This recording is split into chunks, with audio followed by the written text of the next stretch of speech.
Let's talk about what you should expect from your first pelvic health physical therapy appointment. A lot of people get really nervous about coming to pelvic health, partially because they don't know what to expect. Obviously, it's going to vary a little bit depending on where you go and who you see. Every pelvic PT is a little bit different. At the place that I work, we get an hour and a half for our pelvic health evaluations, which is amazing.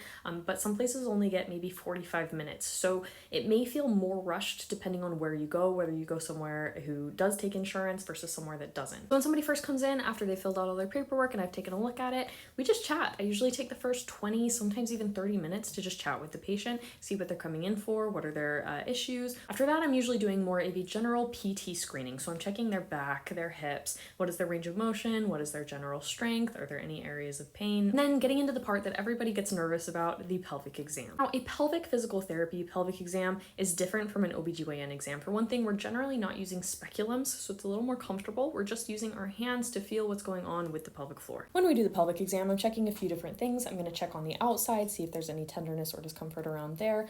I'm going to check right around the vaginal entrance. This is especially important for people with like vestibulodynia who might have sensitivity or discomfort right at that vaginal entrance area. And then inserting Foley, I'm checking on the pelvic floor muscles deeper in here, pressing on them to see if there's any pain, tenderness, or discomfort, but also checking for tension. What is the tension of those muscles? Then after that, I'm having people do things like contract, like a Kegel. I'm seeing how strong their pelvic floor muscles are, checking on their endurance, how long can they hold it for? Is their pelvic floor engaging when they do things like cough or laugh?